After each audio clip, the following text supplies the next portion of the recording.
மக்களே நம்ம இன்னைக்கு சூப்பரான தரமான பிரியாணி செய்யறோம். வாங்க பார்க்கலாம். ஆல்ரெடி பார்த்தீங்கன்னா பிரியாணி செய்யறதுக்காக டேக்ஸா வச்சுட்டோம். அரிசி வந்து கொதி வந்துட்டு பிறகு எடுக்க போறோம். நேத்து நம்ம ஒரு காட்டேஜ் செஞ்சோம்ல, அது வந்து கீஞ்சிச்சு மக்களே. கீஞ்சி போட்டோம் விடு. நீ எண்ணெய் ஊத்திடலாம். எண்ணெய் ஊத்திட்டோம்.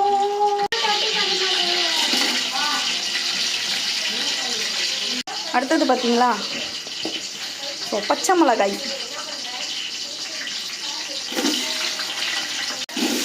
என்னோட ஸ்டைலோட பிரியாணி இப்படி தான் நான் செய்வேன். இன்னும் பத்தில் மக்களே. ஸோ எண்ணெய் எடுத்துக்குங்க. சாப்பிட்டுல இந்த வெயிலில் மாங்காய் சாப்பிட்டா எப்படி இருக்கும் வாங்க. செம்ம டேஸ்ட்டாக இருக்குது. மாங்காய் தேங்காய் மாதிரி இருக்குது. இது இஞ்சி பூண்டு பேஸ்ட்டு நல்லா போட்டு மிக்ஸ் பண்ணிவிட்டு நல்லா ரெட் கலரில் ஆகிற வரைக்கும் கண்டிப்பாக விடணும். அப்போ தான் பிரியாணி டேஸ்ட்டாக இருக்கும். ருசியாக இஞ்சி பூண்டு பேஸ்ட்டு மட்டும்தான். வெடிக்கட்டி வாங்கி நீங்கள் பெருசாக அண்ணா கூட மாரி இருக்கும். ஸோ இதில் நீங்கள் சாப்பாடை வந்து வெடிக்கட்டிக்கலாம். நான் செய்கிறது இப்போ தம் பிரியாணி தான் செய்ய போகிறேன். அடுத்தது நல்லா தக்காளி போட்டுக்குங்க. செவந்துருச்சு. இப்படியே கொஞ்சம் சால்ட்டும் தூவி விட்டுரு. கறி பார்த்தீங்கன்னா சுத்தமாக இப்போ கழுவி வச்சுட்டோம். நெக்ஸ்ட்டு இதை தான் நம்ம அதில் போட போகிறோம். இப்போ கறி போட்டுக்கணும். சூப்பரா. மஞ்சள்தூள் ரொம்ப கம்மியாக போட்டுக்குங்க. அதிகமாக மஞ்சள்தூள் மிக்ஸ் பண்ணக்கூடாது, பிரியாணிக்கு டேஸ்ட் இருக்காது. இது சக்தி மிளகாத்தூள், இது கரம் மசாலா. தயிர் போட்டுக்கலாமா, எலுமிச்சை பழம். நம்ம கிரேவி பார்த்தீங்கன்னா சூப்பராக ரெடி ஆயிடுச்சு. அந்த புகையில வந்து தெரியமாட்டேந்து.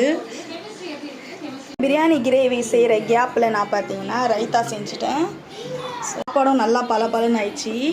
இடையில பார்த்தீங்கன்னா 65க்கும் நான் கலரி வச்சுட்டேன். நீ இன்னும் ரெடி ஆகலையா, அழுக்கு முட்டையாகவே இருக்கிறியா அப்படின்னு கேட்பீங்க. ஆமாங்க, ஏன்னா நான் எல்லாமே செஞ்சுட்டு தான் ரெடி ஆவேன். நாங்கள் மிக்ஸ் பண்ணிட்டோம். சூப்பரான நம்ம சிக்கன் பிரியாணி ரெடி ஆயிடுச்சு. வாங்க மக்களே சாப்பிட்லாம். நம்ம பிரியாணி எப்படி இருக்குதுன்னு பார்த்துலாமா.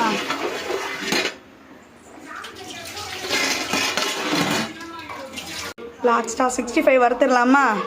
இடையில நம்ம பசங்க வேறு ஒரு அமக்கலம் பண்ணிகிட்டு இருக்குதுங்க வீட்டில்.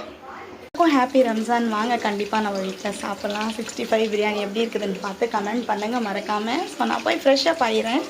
மக்களே எல்லாருக்கும் ஹாப்பி ரம்ஜான். சாப்பாடெல்லாம் செஞ்சுட்டேன். பசங்களாம் சாப்பிட்டாங்க. ஆஷா நான் சாப்பிட்றேன். ஸோ இப்போ தான் ஃப்ரெஷ்ஷாகி ரெடியாகி வந்துருக்கேன். ட்ரெஸ் எப்படி இருக்குதுன்னு பாருங்கள். இதெல்லாம் நம்மளோட ரம்ஜான் ட்ரெஸ்ஸு. இன்னும் ட்ரெஸ் எடுத்துருக்கிறேன். தைக்கிறதுக்கு டைலர் வந்து டைம் இல்லை, தைக்க முடியாதுன்னு சொல்லிட்டாங்க. ஸோ நீங்கள் இன்றைக்கி ஸ்பெஷல் என்ன செய்வீங்கன்னு சொல்லிட்டு மறக்காமல் கமெண்ட் பண்ணுங்கள். நம்ம வீடியோ பிடிச்சா லைக் ஷேர் பண்ணி மறக்காமல் சப்போர்ட் பண்ணிடுங்க மக்களே. ஸோ வாங்க சாப்பிட்லாம். 65 எடுத்துட்டோம்.